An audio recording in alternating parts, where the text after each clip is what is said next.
This is Sukriti Joshi from LG Institute of Engineering and Technology. I am going to take the video lecture series on chemistry. The subject code for chemistry is 311001. In our previous sessions of this particular subject, we have started our chapter number 8, which is known as analytical techniques. Analytical techniques involves different techniques in which we will utilize the methods, the principles to analyze any substance, right? So here we have seen potentiometry, conductivitymetry, etc. Now we will begin with pH meter. So pH meter or pH metry basically involves the study of pH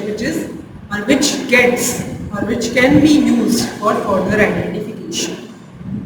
Here we will begin with pH and its measurement. So if we talk about its definition, then the concentration of the hydrogen ions and indirectly hydroxide ions are given by pH number, right?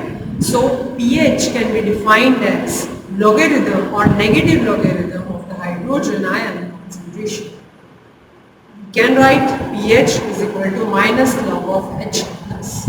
This is very basic, which gives use to the pH scale. Right?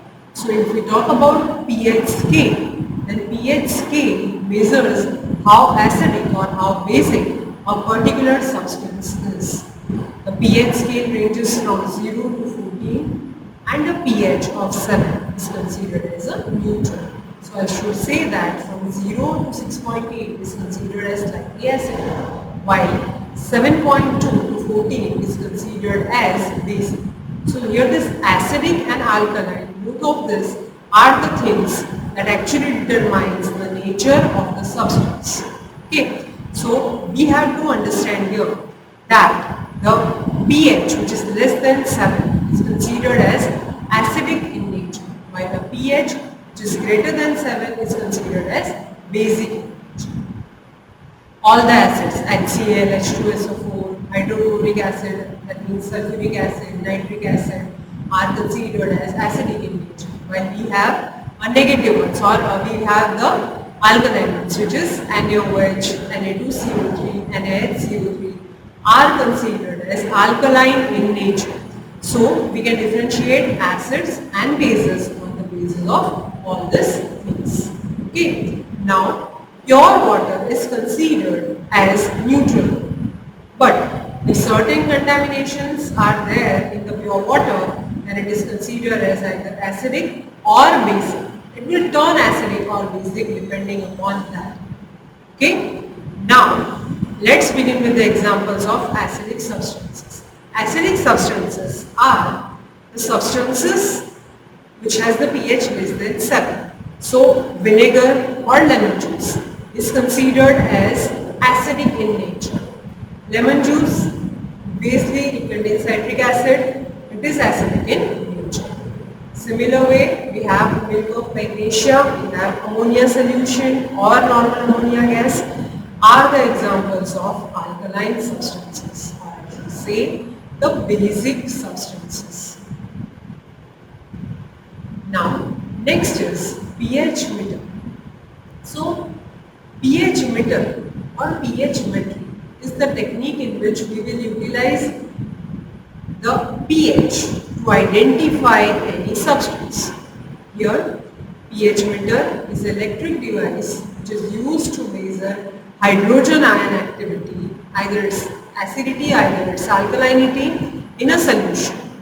Fundamentally, a pH meter consists of a voltmeter attached to a glass electrode.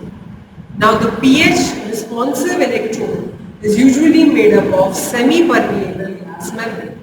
Here it contains, here as you can see, it's a saturated calamine electrode. Even we have a kind of glass electrode which has concentrated HCl which is filled inside the glass permeable membrane, but so it will observe the change in H plus ions between the solution and between the electrode.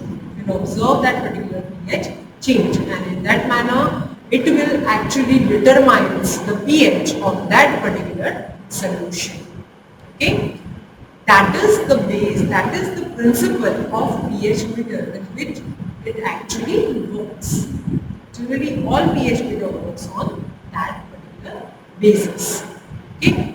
Now let's move ahead to the application. So major end users are food science, pharmaceuticals, biotechnology, environmental research and pollution center, and even others. These are very basic ones which actually involves the application of pH method. When we talk about any pH indicator, when we talk about pH paper or a normal titration, it will not give rise to a specific result. That means it will not give rise to a perfect result. And when we want any kind of perfection in our result, at that time we have to use the instrumental method.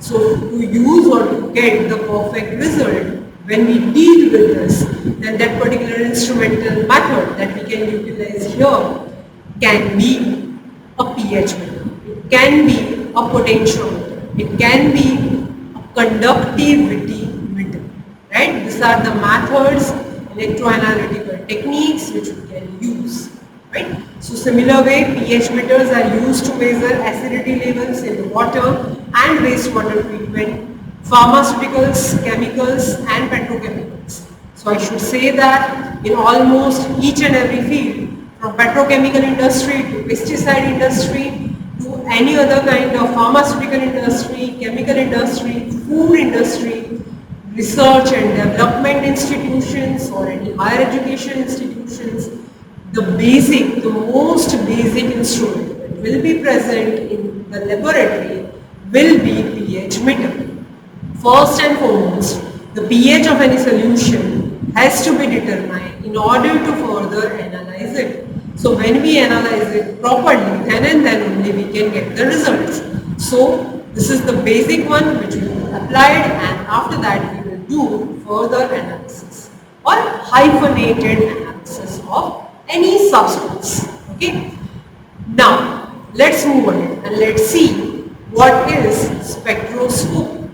Right? So as I told you earlier, that spectroscopy deals with the production, the measurement and the interpretation of the spectra arising from the interaction of electromagnetic radiation with matter.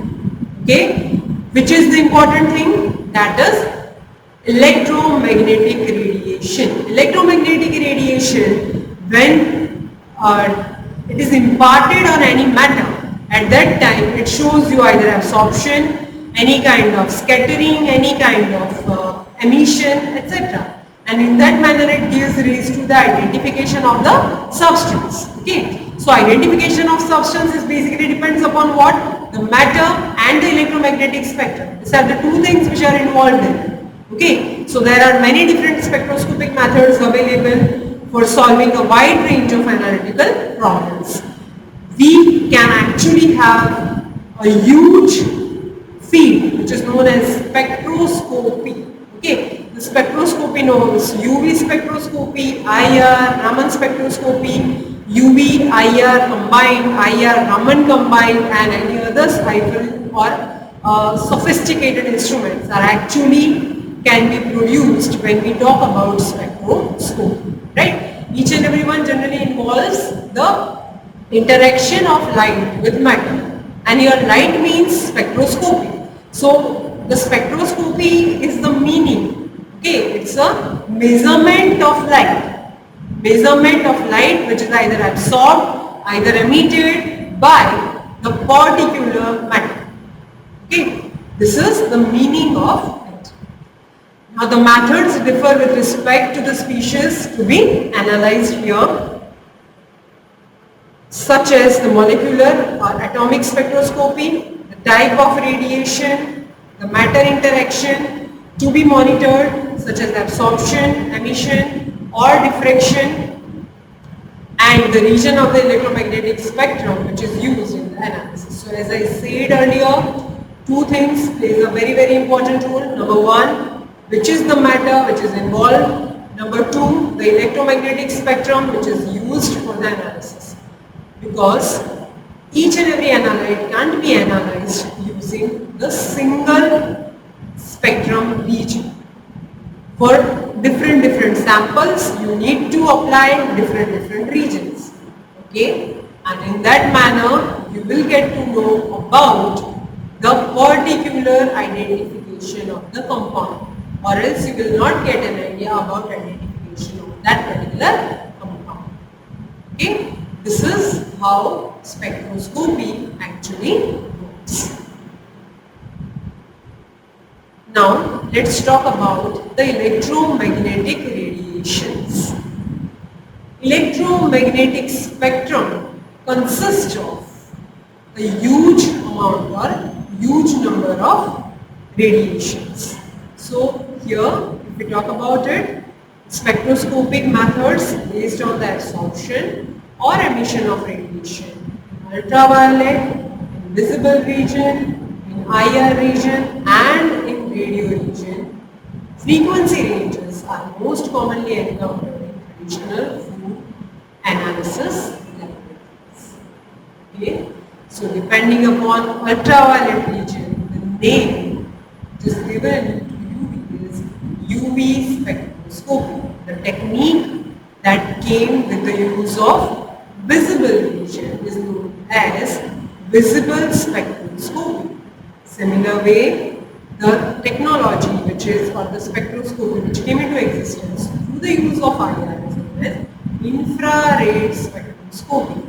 Right? Similar way, we use radio waves in nuclear magnetic resonance spectroscopy. So different fields are being used in different ones. Like microwaves are also used in microwave spectroscopy. These are the techniques with which we can actually analyze our substances. Okay? These are the methods with which we can use them. This is all for this session. Next we will see in our next session. Thank you so much.